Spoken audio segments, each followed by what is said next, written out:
नमस्कार, मी प्रदीप मुर्मे। आज आपल्यासोबत हबप महेश महाराज कानेगावकर आहेत। बाल कीर्तनकार म्हणून पुढे आलेले महेश महाराज कानेगावकर आपले आजोबा श्री संत शिरोमणी मारुती महाराज कानेगावकर यांचा अध्यात्माचा जो काही वारसा आहे अत्यंत सक्षमपणे पार पाडत आहेत। मारुती महाराज कानेगावकर यांच्या 27व्या पुण्यतिथीनिमित्त आज माखणी येथे विविध अशा प्रकारच्या भरगच्च कार्यक्रमाचे आयोजन करण्यात आले आहे। याच पार्श्वभूमीवर आज आपण महाराजांशी संवाद साधणार आहोत। महाराज रामकृष्ण हरी। रामकृष्ण हरी। महाराज, माझा तुम्हाला सर्वात महत्त्वाचा प्रश्न आहे। पहिला प्रश्न की संप्रदाय म्हणजे काय किंवा वारकरी संप्रदाय म्हणजे काय आणि या वारकरी संप्रदायाची नेमकी शिकवण काय आहे त्याबद्दल तुम्ही आम्हाला काय सांगाल? कसं आहे, हा वारकरी संप्रदाय म्हणजे खऱ्या अर्थानं आदिनाथांपासून अर्थातच भगवान शंकरापासून या तत्त्वज्ञानाचा प्रवाह प्रवाहित झाला आणि त्यानंतर अनेक गुरु शिष्य परंपरेनं ज्ञानोबापर्यंत आला आणि ते जीवन जगण्याचं एक जे तत्त्वज्ञान आहे ते ज्ञानोबा यांनी ज्ञानेश्वरीच्या माध्यमातून किंबहुना ज्ञानेश्वरीच्या रूपातून आम्हा सर्वांपर्यंत पोहोचवण्याचा अट्टहास या संप्रदायाचा पाया रचण्याच्या निमित्तानं केला। खऱ्या अर्थानं हा गुप्त रूपानं संप्रदाय भगवान शंकरापासून प्रवाहित झाला, आदिनाथ गुरु सकळ सिद्धांतापासून, आणि तो सर्व समाजापर्यंत ज्ञानोबा यांनी प्रगट गुह्य बोले या रूपानं प्रगट केला।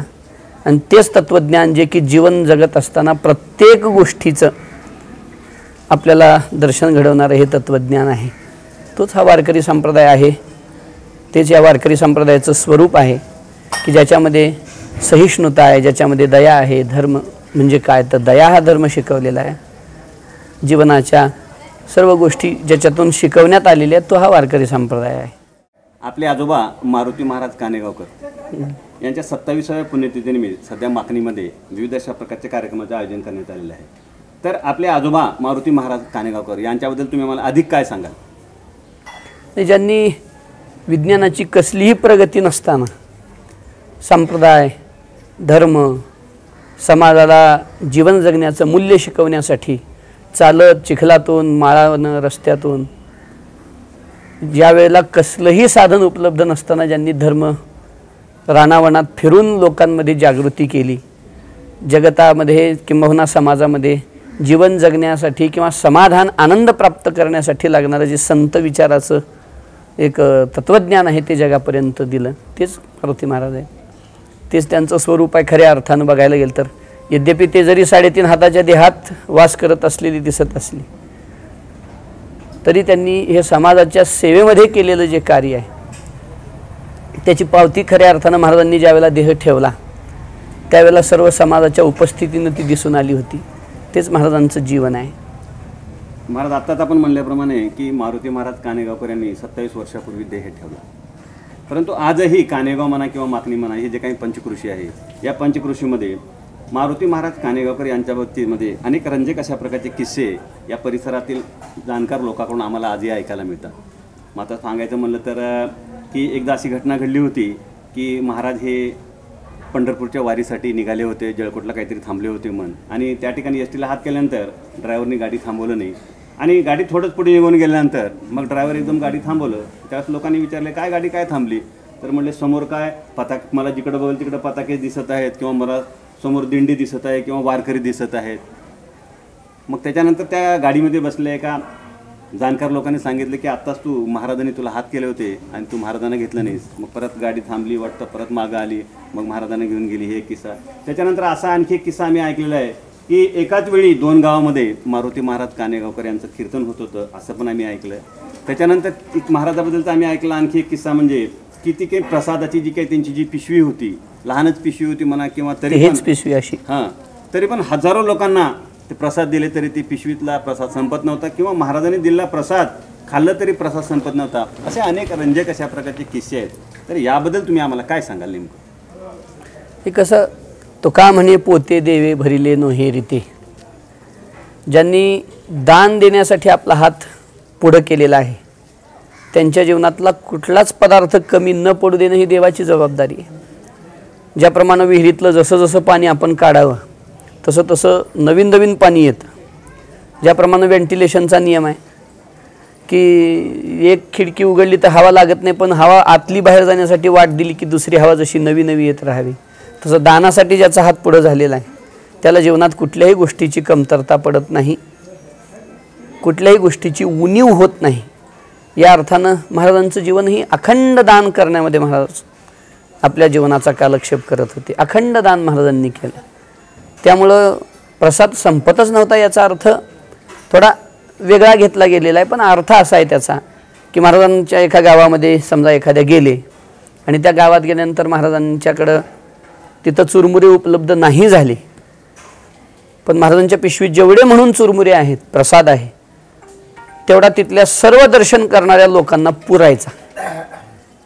हा खऱ्या अर्थानं महाराजांचा चमत्कार म्हणण्यापेक्षा निसर्ग किंबहुना देवच ज्यांच्यासाठी सर्व घेऊन उभा राहायचा अशी महाराजांची सामर्थ्य शक्ती होती. की प्रसाद संपत नव्हता याचा अर्थ त्यांनी कधी भरलाच नाही असं नाही, पण कमी पडायचा नाही, पिशवी कधी रिकामी पडायची नाही. एखाद्या गावात जरी प्रसाद नाही मिळाला तरी महाराजांचा तो प्रसाद सर्व तिथं आलेल्या भाविकांना तो पुरायचा, संपायचा नाही. हा प्रसादाचा भाव. आणि महाराजांची निष्ठा पंढरपूरच्या वारीप्रती इतकी होती. महाराजांनी जीवनात 3 साधना खूप निष्ठेनं सांभाळल्या, ज्या की तुकोबारांनी सांगितलेल्या. पहिली तुकोबारांची जी साधना आहे ती महाराजांनी सांभाळलेली म्हणजे पंढरीची वारी आहे माझे घरी, अनेक न करी तीर्थव्रत. पंढरीची वारी आहे माझे घरी. पंढरीची वारी महाराजांनी कधी चुकवली नाही. खऱ्या अर्थानं जर विचार केला तर पंढरीची वारी महाराजांनी चुकू दिली नाही. म्हणजे काय, एकदा महाराज पंढरीच्या वारीला निघाले होते आणि स्वतःचा एकुलता एक मुलगा मरण पावला. महाराज एक 4 किलोमीटरच्या आसपास थोडंफार अंतरावर गावापासून गेलेले होते. आत्ता जे करजखेडा आपण हायवेवर पाहतोय, तुळजापूर औसा रोडवर, त्या करजखेड्यामध्ये महाराज होते, पोचले होते. ते जुनं करजखेडा म्हणजे आत्ताचं नाही. आणि मागून एक घोड्यावर माणूस बसवून गेला आणि सांगितलं की महाराज आपला एकुलता एक मुलगा मरण पावलेला आहे, आपण वापस चला. महाराजांनी सांगितलं मी वापस जाऊन काही त्याला जिवंत करणार नाही, त्यामुळं मी काही माझी वारीची निष्ठा सोडणार नाही, वारी सोडणार नाही, मी वारी करणार. एवढी निष्ठा वारीवर महाराजांची होती. आणि जीवनातला एकही वारीचा क्षण महाराजांनी सोडला नाही. आणि महिन्याची वारी महाराजांची पूर्वी पायी होती, थकल्यानंतर महाराजांनी पुन्हा बसनं वारी करायला सुरुवात केली होती. आणि मग एवढ्या निष्ठेनं वारी केलेली असल्यामुळं आणि तुकोबारांनी मागून घेतलेला आहे की पंढरीचा वार करी वारी चुकू ने दे हरी, वारी चुकू देऊ नको. याचा जर अर्थ लक्षात घेतला तर तुकोबारायचं मागणं देवाकडे आहे, वारकऱ्याची वारी चुकू देऊ नका. महाराजांची वारीवर एवढी निष्ठा होती की मुलगा मेला तरी वारी सोडली नाही.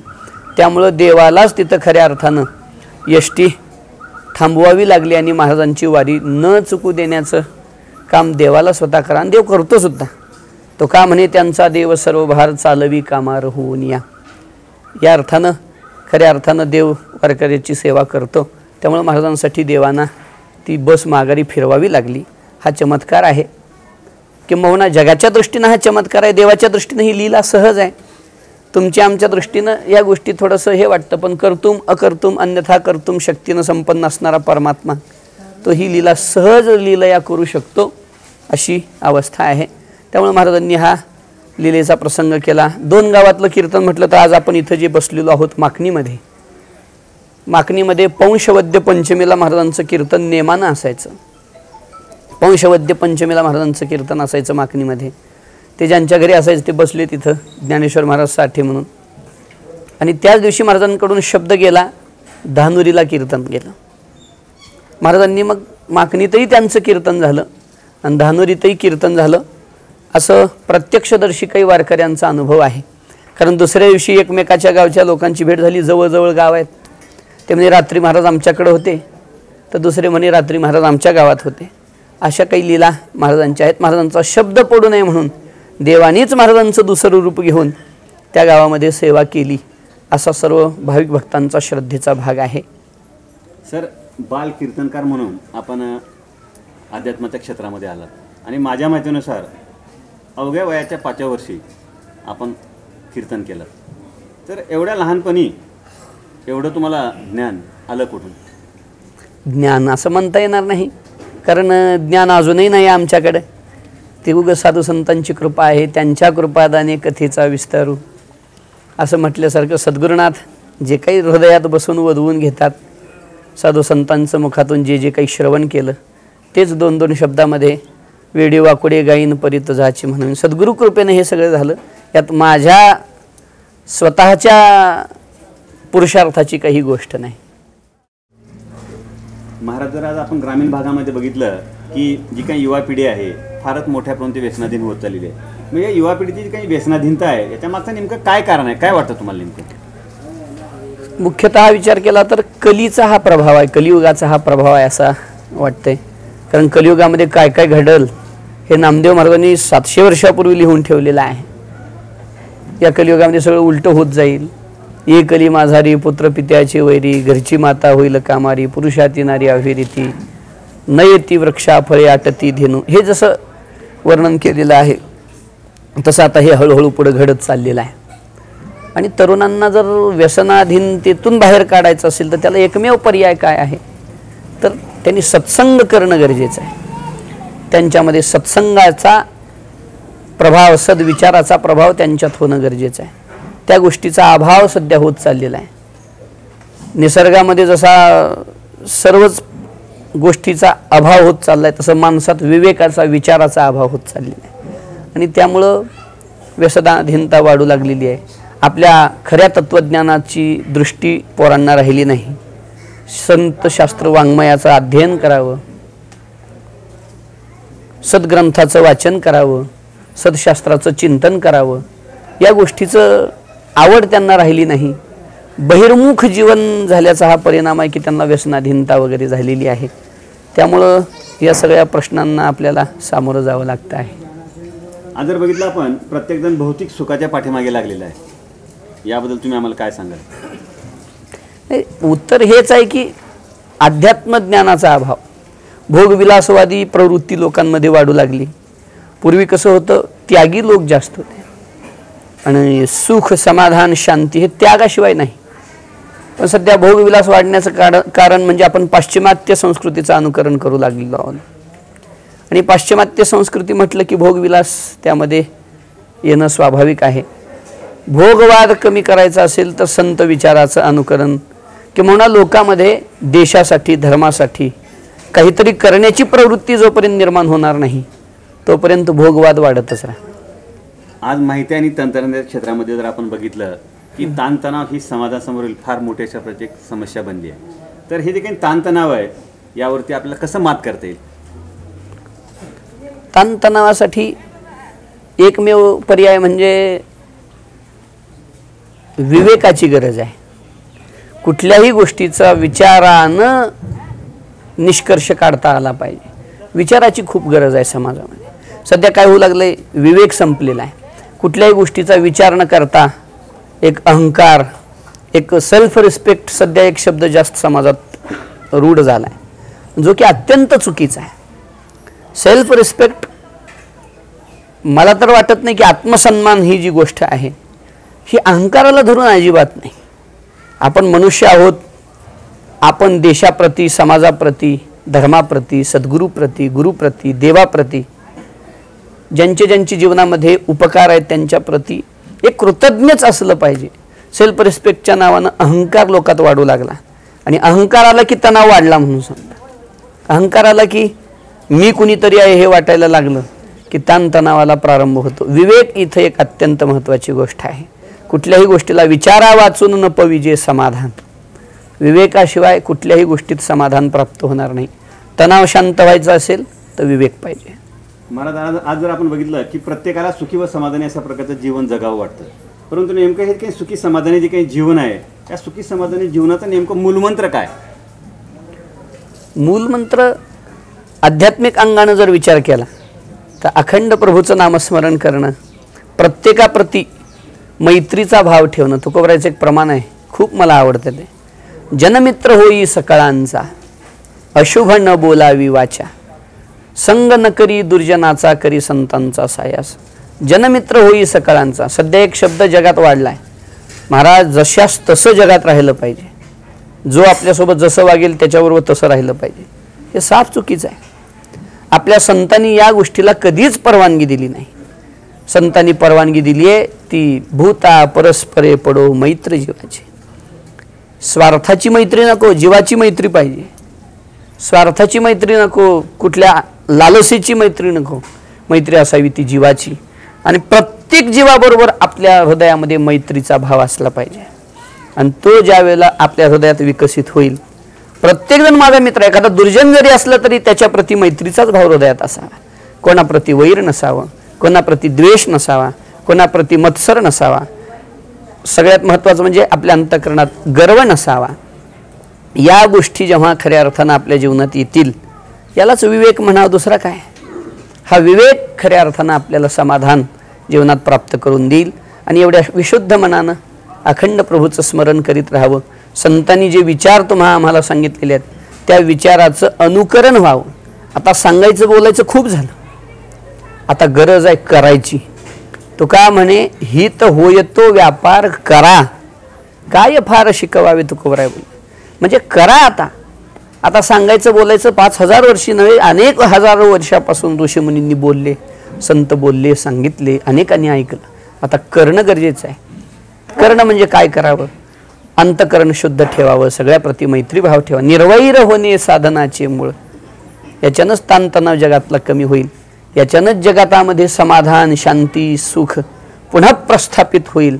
धर्माप्रती आदर हृदयामध्ये निर्माण करून घेणं हे अत्यंत गरजेचं आहे. महाराज, जीवनाबाबतचं आपलं नेमकं तत्वज्ञान काय आहे? जीवनाबाबतचं तत्वज्ञान जर म्हटलं, संतांनी जे सांगितलं तेच. संतांनी जे सांगितलं तेच म्हणजे संतांनी काय सांगितलं, असत्य बोलू नका सांगितलं, हेच आपलं तत्वज्ञान आहे. त्याला एकाच वाक्यात सांगायचं झालं तर स्वामी विवेकानंद म्हणायचे, this is the all worship, this is the gift of all worship. हे सर्व उपासनेचं सार आहे. काय? To be pure and to do good to others. स्वतःचं जीवन स्वच्छ असावं आणि दुसऱ्यासाठी काहीतरी चांगलं करीत राहावं, म्हणजे परोपकाराची भावना असावी. तो का म्हणे फार थोडा तरी परोपकार. परोपकाराची भावना जीवनात ठेवावी सगळ्याप्रती. आणि स्वतः जीवनात शुद्ध हेतूनं आपली आपली सेवा करीत राहावी. म्हणजे माणसं दखल घेत नाहीत, पण दखल घेणारा देव आहे, दखल घेणारे साधुसंत आहेत. किंबहुना ही प्रकृती आहे, ही सृष्टी आहे की ज्या सात्विक जीवनाची दखल ही सृष्टी आणि ही संत परंपरा आणि देव घेतल्याशिवाय राहत नाही. हे जीवनाचं सार आहे. यापेक्षा वेगळं काही अजून साधुसंतांनी सांगितलेलं आहे असं काही नाही. पवित्र तुळशीची माळा गळ्यात घालावी, पंढरीची वारी करावी, अखंड प्रभूचं नाम घ्यावं, सर्वांप्रती प्रेम भावानं आपलं संबंध ठेवावे. द्वेष करणारा आपला करो, तो दुर्जन आहे. दुर्जन असून आपला दुर्जनपणा सोडायला तयार होत नाही. मग आपण तर सज्जन आहोत, आपला सज्जनपणा का सोडावा. हेच जीवनाचं तत्व म्हणजे एक हे आहे असं मला वाटतं. आपलं जे काही जीवन आहे, आपल्या जीवनाचं जे काही अंतिम जे काही उद्दिष्ट आहे, ते अंतिम उद्दिष्ट काय? तुकोबरांच्या भाषेत सांगायचं झालं तर जीवनाचं अंतिम उद्दिष्ट एकच आहे. तो का म्हणे जन्मा आल्याचे सार्थक, विठ्ठलची एक देखली आहे. अनेक जन्म मरण, जन्म मरण, जन्म मरण करत आपण इथंपर्यंत आलो. काय होणे गाढव कुत्रा, तो का म्हणे सुकरायचे गोबडायचे, जन्मसरीचे सुकराचे. हे जन्म घेत घेत या मनुष्य जन्मात आलो. मनुष्य जीवनाचं सार्थकच त्यात आहे की या जीवनात जगावर काहीतरी उपकार करावा आणि आत्मोद्धाराचा काहीतरी प्रयत्न करावा, देवाला प्राप्त करण्याचा सायास करावा, करी संतांचा सायास, देव पहावया करी ओ सायास. अंतिम ध्येय जीवनाचं भगवत साक्षात्कार करून घेणं हेच आहे. सामाजिक दृष्टीने विचार केला तर आता मग देशाप्रती, समाजाप्रती, साधू संतांप्रती, ज्यांनी या समाजावर अनेक उपकार वेगळ्या वेगळ्या अँगलनं केलेले आहेत, त्या सर्वांप्रती कृतज्ञतेचा भाव ठेवणं, त्यांच्या पावलावर पाऊल टाकीत आपल्याही जीवनामध्ये त्यांच्यासारखी कुठली तरी समाजसेवा, धर्मसेवा, देशसेवा घडेल का, या गोष्टीनं स्वतःला तशा पद्धतीनं विकसित करणं हे जीवनाचं अंतिम ध्येय आहे असं वाटतं. महाराज, धन्यवाद. आपण आम्हाला वेळ दिलात, आमच्याशी संवाद साधलात आणि वारकरी संप्रदाय आणि अध्यात्म हे जे काही क्षेत्र आहे, या क्षेत्राबद्दल आम्हाला आपण अत्यंत उपयुक्त अशा प्रकारची माहिती सांगितलात, त्याबद्दल धन्यवाद. रामकृष्ण.